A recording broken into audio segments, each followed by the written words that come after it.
Assalamualaikum, it's Warda Ali. Welcome to Learners Academy by Bia Baloch. Today we are starting our lesson 28, Motivation in Learning and Teaching, Part 1. तो हम बात करेंगे कि जो motivation है और लर्निंग है, इन दोनों में रिलेशनशिप होता है। मोटिवेशन वो चीज़ होती है जो एक पर्सन को एनर्जाइज करती है, एक पर्सन को डायरेक्शन देती है कि वो अपने गोल की तरफ जो है वो राग़िब हो, यानी कि अपनी गोल की तरफ अपना रास्ता देख सके, उसकी तरफ डायरेक्ट हो। ठीक है, तो साइकोलॉजिस्ट जो है वो डिस्टिंग्विश करते हैं इंट्रिंसिक और एक्सट्रिंसिक मोटिवेशन में। इंट्रिंसिक मोटिवेशन जो है वो एक्ट्स या एक्टिविटीज़ हैं जो कि रिवॉर्ड्स होती हैं हमारे लिए। ठीक है, मतलब कि हमारे अंदर से जो एक चीज़ आती है जो हमारे लिए हमें रिवॉर्ड हम खुद देते हैं या हमारी खुशी के लिए होती हैं वो एक्ट्स या एक्टिविटीज़। ठीक है, तो वो हमारे लिए ख़ुद ब खुद ही रिवॉर्ड होती हैं। जब वो एक्टिविटीज़ या एक्ट हम परफॉर्म करते हैं तो उसे हम कहते हैं इंट्रिंसिक मोटिवेशन, यानी कि पर्सनल फैक्टर से रिलेट करते हैं जो कि एक पर्सन की नीड से बनते हैं। उसका इंटरेस्ट क्या है, उसकी नीड क्या है। ठीक है, तो उसके पर्सनल फैक्टर्स होते हैं। Extrinsic motivation on the other hand external environmental factors हैं, जैसे कि रिवॉर्ड्स हो सकते हैं, सोशल प्रेशर या पनिशमेंट हो सकती है। हम जो हैं इंट्रिंसिकली मोटिवेटेड होते हैं, जैसे कि हम स्विमिंग को एंजॉय करते हैं, तो ये एक इंटरनल मोटिवेशन या एक इंट्रिंसिक मोटिवेशन की एग्जांपल है। और as we also driven by outside factors, काफ़ी सारे एक्सटर्नल फैक्टर्स भी होते हैं, जैसे कि रिवॉर्ड्स या पनिशमेंट्स या सोशल प्रेशर होता है, जैसे कि पनिशमेंट को अवॉइड करने के लिए स्टूडेंट जो है वो अपना होमवर्क डेली कंप्लीट करता है, तो ये एक्सट्रिंसिक मोटिवेशन की एग्जांपल है। Locus of control, locus of control या लोकस ऑफ कैजुअलिटी भी हम इसे कहते हैं। तो ये रेफ़र करती है कि क्या एक पर्सन का जो बिहेवियर है वो इंटरनल कॉज की वजह से है, इंटरनल फैक्टर की वजह से है या एक्सटर्नल फैक्टर की वजह से है।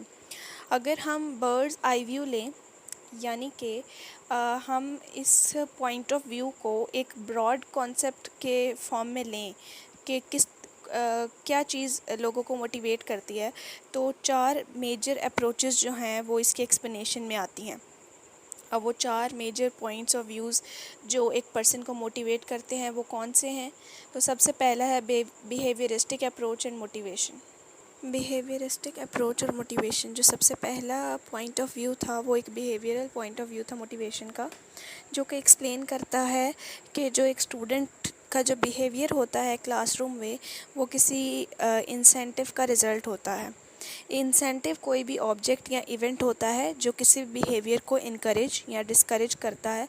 तो स्टूडेंट का जो भी बिहेवियर क्लासरूम में होता है वो किसी इंसेंटिव का रिज़ल्ट होता है, और वो इंसेंटिव कोई भी ऑब्जेक्ट या इवेंट है जो उसके बिहेवियर को इनकरेज या डिस्करेज करेगा। इस पॉइंट ऑफ व्यू के हिसाब से स्टूडेंट्स जो हैं वो डिपेंड करते हैं इंसेंटिव्स पे, यानी कि ऑब्जेक्ट्स या इवेंट्स पे जो उनको इनकरेज करते हैं या डिस्करेज करते हैं उनके बिहेवियर को। जैसे कि ग्रेड्स प्रोवाइड करना, स्टार्स, स्टिकर्स देना स्टूडेंट्स को, वो उनके इंसेंटिव्स होते हैं जो उनको मोटिवेट करते हैं।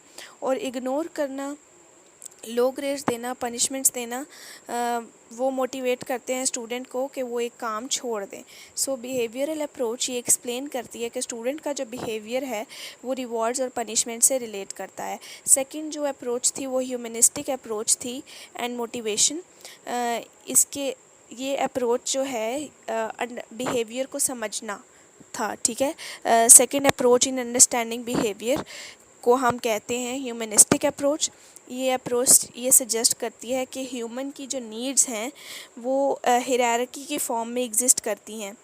From lower level needs essential for survival, वो needs lower level of needs जो कि हमारे सर्वाइवल के लिए बहुत ज़्यादा असेंशियल हैं, टू हायर लेवल नीड्स जो कि इंटेलेक्चुअल अचीवमेंट के लिए ज़रूरी हैं, और फाइनली वो नीड्स जो कि highest level of expression life के लिए होती हैं, यानी कि सेल्फ एक्चुअलाइजेशन। ठीक है, तो वो फाइनली वो नीड्स होती हैं। तो ये एक हायरार्की की फॉर्म में होती हैं। इस थ्योरी के अकॉर्डिंग मोटिवेशन जो है वो आती है हमारी लोअर लेवल नीड्स में। ठीक है, जब लोअर लेवल नीड्स सेटिस्फाई होती हैं तो एक बंदा मोटिवेट होता है और अपनी हायर लेवल ऑफ नीड्स को पूरा करता है। Cognitive approach motivation third type of approach है। मोटिवेशन को समझने की, जिसे हम कोग्निटिव अप्रोच कहते हैं।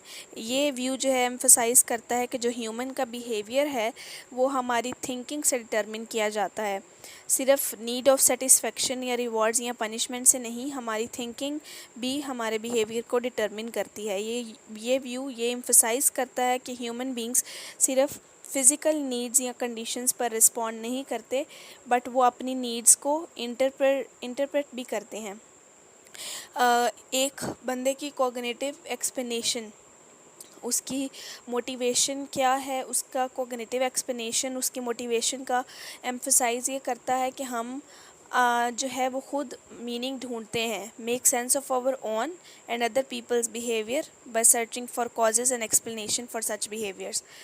कि हम जो हैं वो दूसरे लोगों के बिहेवियर से, अपने बिहेवियर से उन बिहेवियर्स के कॉजेज़ को, उनकी एक्सप्लेनेशन को ढूंढते हैं और उससे सेंस बनाते हैं। ठीक है, तो जो कॉग्निटिव मोटिवेशन है या कॉग्निटिव अप्रोच है वो इस चीज़ पर एम्फसाइज़ करती है। Seeking causes for human behaviour जो वो बिहेव कर रहा है उसका कॉज क्या है, वो मेजर रीज़न है ह्यूमन की मोटिवेशन की according to cognitive approach to motivation. Fourth one है socio cultural approach and motivation. ये व्यू ये एम्फसाइज़ करता है कि जो पार्टिसिपेशन है और इंटरपर्सनल रिलेशन है, इनका बहुत मेजर कॉज है ह्यूमन के बिहेवियर में। लोग जो हैं वो सोशल एक्टिविटीज़ में इंगेज करते हैं ताकि वो अपनी एक पर्सनल आइडेंटिटी बना सके और उसे मेंटेन रख सकें। उनके जो इंटरपर्सनल रिलेशंस होते हैं उनकी कम्युनिटी के साथ, इसे हम कहते हैं सोशियो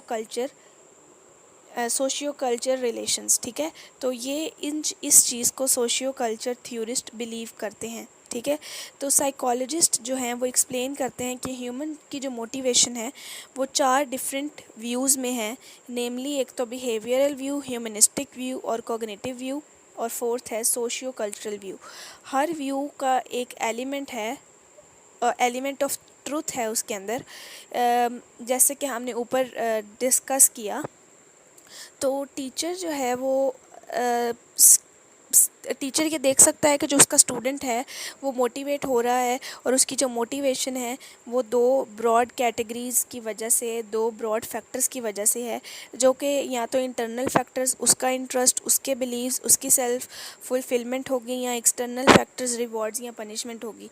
तो एक गुड टीचर वो है जो ये जानता है कि ये ऑपरेटिव फैक्टर्स कौन से हैं क्लासरूम में, और फिर उन फैक्टर्स को मैनिपुलेट करना, चेंज करना भी जानता है। इंटरनल मोटिवेटर्स को, एक्सटर्नल मोटिवेटर्स को जानता है, जिससे वो नॉलेज को जो है वो आगे पर पहुंचा सकता है। फॉर एग्ज़ाम्पल कि वो प्लान करता है और स्टूडेंट के इंटरेस्ट को यूज़ करता है स्पोर्ट्स में उसको पढ़ाने के लिए, और फिर वैल्यू देता है, value of cooperation for winning in sports, कि जब वो अपने दूसरे स्पोर्ट्स के जो उसके कोलीग्स हैं उनके साथ कोऑपरेट करेगा तो वो विन कर सकता है। और रिवॉर्ड्स को यूज़ करके स्टूडेंट्स को उनका काम करवाना और पनिशमेंट्स देकर उनसे बिहेवियर को अवॉइड कराना। तो यही सब चीज़ें जो है वो इस कॉन्सेप्ट को यूज़ करके एजुकेशनल साइकोलॉजिस्ट अपनी एजुकेशंस में, टीचर्स जो हैं वो अपने क्लासरूम्स में यूज़ किया करते हैं। Thank you.